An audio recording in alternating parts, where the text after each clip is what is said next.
There's a video that came out of a father and mother very upset with Norton Elementary School in Snellville, Georgia.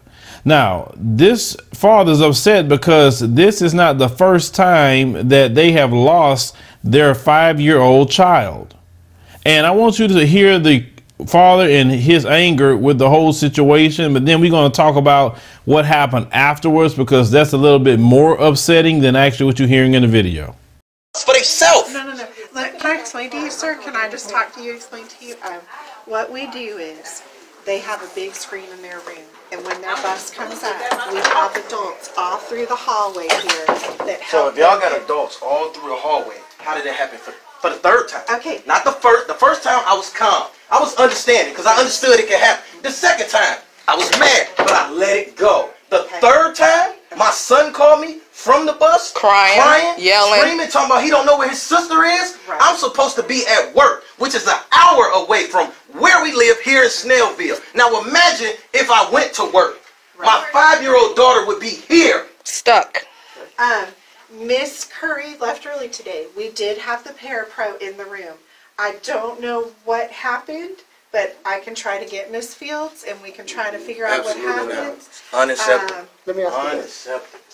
My son told them to stop, but he said, don't pull off. I cannot leave without my sister. And they told him to leave anyway. My son was on the bus screaming and crying, and y'all still told the bus to pull off. No, whoever it was. There was a teacher who told him to pull off. That's transportation. They should have left. They should have let my son get off the bus and find a sister, because that's what we told him to do.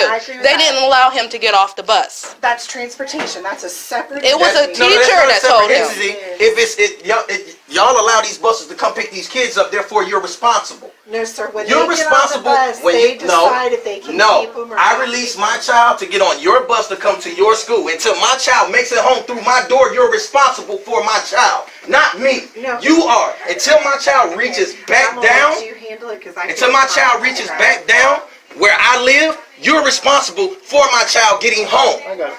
We can keep it moving. No, I don't care. Y'all didn't care nothing about my kid when she was missing for 3 times. This is the 3rd time. And you want to talk to me about somebody else's kid and you ain't care about mine? I understand you. Don't ask me to be calm. Don't patronize me. Don't chastise me. Don't do it. And you doing it now. So stop. Because it's the 3rd time. I don't care about nobody else's kid out there. And you know what? They need to hear this so they understand what y'all trying to cover up. That y'all losing people's kids. What's going on? What you can hear what's going on. You want to know what's going on? Step your ass in here. Sorry.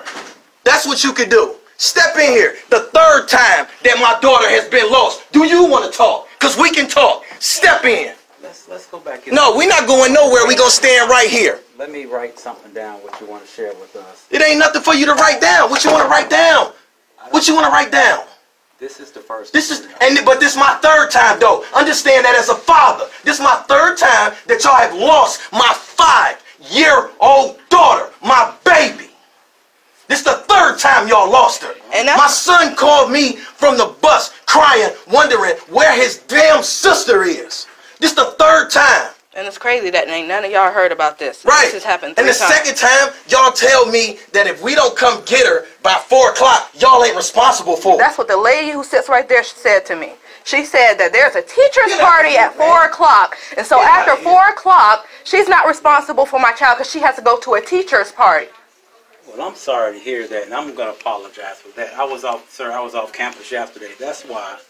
He said that he was on the bus just a minute ago. He was screaming and crying and telling the bus driver, don't pull off. I need to get off the bus because I'm not allowed to leave without my sister. That's what we told him. Okay. Don't leave without my sister. And whoever was out there directing the buses told him to pull off anyway and don't let my son off the bus. Okay. Now he's screaming and crying because he know that he's not supposed to be without his sister, because this is the 3rd time that this has happened. So for us to watch our own back, I want to make sure everybody sees and understands. For us to watch our own back, we told my son, stay with her, because obviously don't nobody in this goddamn office care about her, or she's not your responsibility after 4 o'clock, right?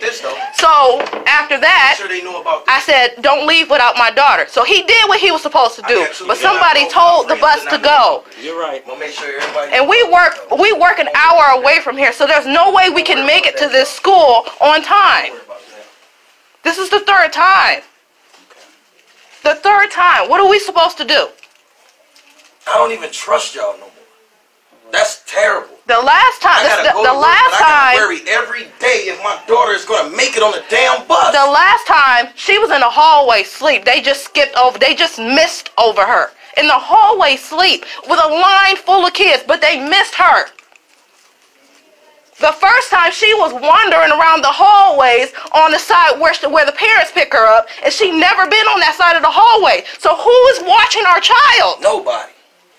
Nobody.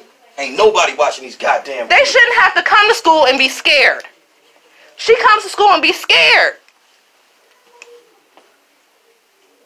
As I said earlier, sir, ma'am, I know you may not want to hear this, but this is the first I'm hearing. What I want to do is write down your concern. Can we write down all three then? Yes, because she was here the second time, and if y'all don't know about it, that means nobody knew about it. She didn't say nothing to nobody. Yeah, that's what I want to do. And like I said, I'm people in here doing their own thing. And they trying to cover their own stuff up. They covering their own stuff up because y'all supposed to know about every single thing that happened to every single one of these kids in here. You can't expect no parent, especially in my predicament, to come in here and be understanding after this shit didn't happen 3 times. I was nice to her. Now what if the next time she done got in somebody's car? What if the next time she done got on the wrong bus and nobody know where she is? But one time is too many. I agree with you, Dad. I agree with you. One time is too many. As a parent, I understand that completely. Let me give you an opportunity to write it down, or I can write it down, whatever you prefer. Okay, write that down. That includes all the names. I want everything. You know, everything in there. I want everybody. Yeah. I want everybody.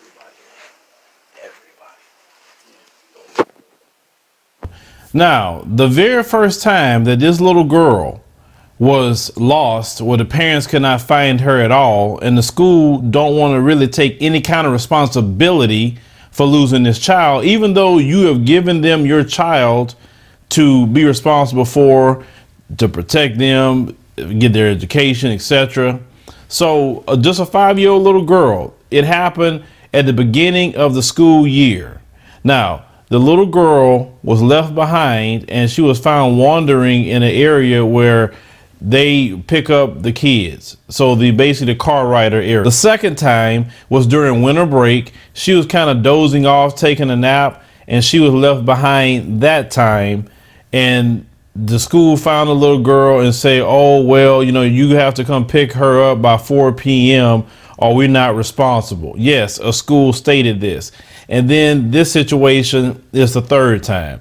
Now, to add insult to injury, Gwinnett County Police and the school resource officer told the father that he cannot come back up to the school ever again unless he notified the school he's coming, and a police officer has to be present when he's there. If he come back up there again, then he can be have a criminal trespassing charge. Now, notice that they didn't say this to both parents, just said this to the father. Now, you see how they try to keep the black man out of his child's life and protecting his child. Do you see that? Because both parents were raised in hell, not just him, but yet they say, no, we don't want the black man up here. Because see, you notice that when the black man is present and the father is present in the situation, notice how the mom kind of fell back, let him handle that, which was the right way to do. Let that man be a man and stand up to these people. But see, they don't want that. They want a woman to be saying something to them because they get over on women a lot of times and try to apply a certain pressure to make women just kind of fold. They can't do that with a man. That's why they don't want him up there no more. He didn't swing on nobody. He has every right to be upset about the situation that happened to his child. But I will say this, the first time they did that to mine, she'd have been out. It wouldn't have got to a third time. I don't trust these folks. I don't know how many times I have done video after video after video trying to tell all of us that we have to keep an eye on this public school system. This public school system employ racists that don't care about our children at all. They send our children out to put them on suspension. They have a school to prison pipeline. Our children don't do the best in their public schools because their school system isn't ran for the education of black children. It's really not. Some black children learn a different way and they don't care about that. And because they can't teach them, they get frustrated. This is a 5-year-old little girl and you don't care nothing about her. You wouldn't have got to the second time with me, and for sure, you wouldn't have got to the third time with me. I was told my wife out the first time, she coming out to school. I don't care what we got to do. She not coming back here because I don't play that with my kids. It's just that simple. And I understand the mom says she works an hour away, he work an hour away. I get that, but no. It just will not happen. Something's going to alter. Both of us not going to be an hour away. If anything, we're going to put her in another school, or we're going to put her in a, hopefully, if you can find an Afrocentric institution, put her in that. And if you can't, we're going to have to homeschool this child. Or say, because I don't trust these people.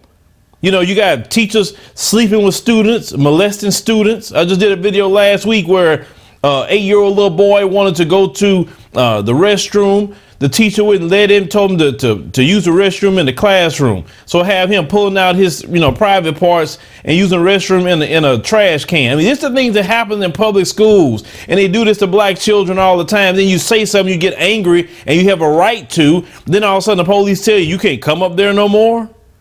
When it was their fault, what happened to your kid? That's what I'm saying. At one point, we talk about racism and white supremacy, but when it gets to the point that we start taking responsibility as black folks and not allow our children to go through these things, and pooling our resources together and creating schools for our children.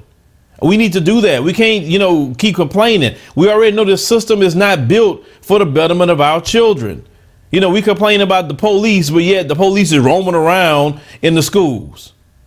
And when they engage black children, it's been video after video after video of them treating them like freaking men, whether it's boys or girls.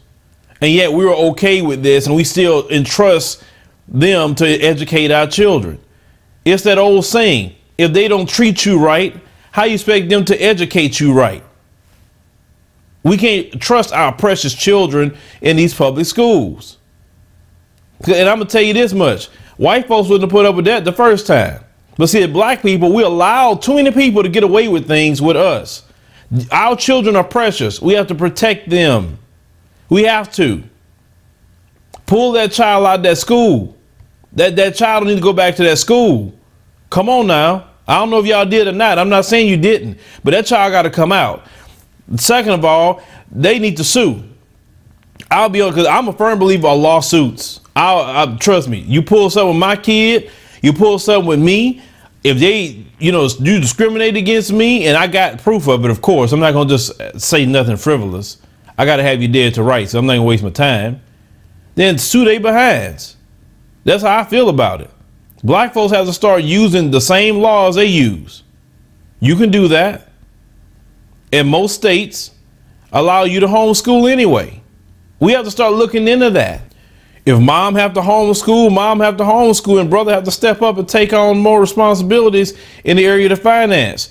Or if they still going to work, together on some things, well, see if y'all can work and have a tutor come in and do something. I don't know what to tell you about that, but my child will not be in that school no longer. I mean, it is a safety issue at this point. You know how they abduct children, traffic children? No. And let's call it what it is. No one cares when a black child is missing. No one cares. They don't care at all. They only care if a little blonde hair, blue eyed white child is missing. They don't care about black kids like that. You know that. Didn't they have a show not too long ago talking about find out missing? I mean, you act like black people don't even get abducted the way they act in this country. So we have to be proactive with our children. Don't let something happen and then go off and then have a viral video. No, it shouldn't even got to the viral video point. It should have been, hey, this happened one time, that's it. And then for anything, you gonna tell me I can't come up there to the school and not talk to y'all about my kid? Or I'm gonna get arrested? Oh, hell no. That would have been the stick that broke the camel's back. And the school was okay with that? Oh, no. No. My kid is, now one of my kids, that had two of them. Now one of my kids will be in that school. No, because by that action, you're telling me that you could do the hell you want with my kid and lose my kid. Then you want to get me arrested for coming up there to see about my kid, defending my kid? No. To me, it's like you don't care and you on some plantation slavery or something. I can do whatever I want to do with your kid and you can't say nothing. Hell no. Black people have to take their children not only seriously, but we got to, you know, take our education of our children seriously. And all the money that we spend every year and all these different folks that don't care nothing about us, and it wouldn't take much of nothing for us to get together and create schools for our children. It wouldn't take much to do that. You know, we're always talking about unity, this and that, but nobody want to be unified when it comes to pooling money together. Everybody looking around, or everybody talking about, I don't want to, you know, who is she? Who is he? Why I got to do this? That's the first thing y'all say. But then you want to complain and talk about what they're doing to us. They say, like I said, that's the conversation that we got to have. We can't sit up here and complain about something and not willing to finance our liberation. Because yes, you have to finance liberation. You don't get it for free. All this winging of prayer that come from that church that you're going to, that don't work. It takes finance, like it takes finance to fund white supremacy. Richard Spencer, David Duke, and all the other ones have a lot of money behind them because it costs money. There's no movement you can have without money. You talk about politics. How is it you're going to get these old school Congressional Black Caucus people out of office if you don't spend any money running candidates? Everything costs money. And if you're not willing to spend money on anything, then that's just, you're going to still be at the bottom. And we as a collective are going to still be dealing with people oppressing us and stepping on our necks. We as a collective can fix our issues overnight. And they know this. But we got to get rid of this self-hate that we have. This jealousy that we have of each other. We got to get rid of that mess. Put that to the side and think about our children. No child should be going through this, period, no matter who it is. But our children, knowing our situation in these public schools, and we still sending our kids to these people. I mean, when does it get to a point that it's on us now? When is it? We got all the education. We all of us so-called woke now, right? We awaken, we see the truth now, but you're doing the same things you were doing prior to that. So how do you see the truth? We got to wake up to that and fix our own issues. Well, leave me a comment, let me know what you think about this situation. But I ask you a question. How long would it took for you to pull out your child from this school? Would it took one time, like myself, the second time, third time? I mean, threaten to arrest you? I just want to know that answer.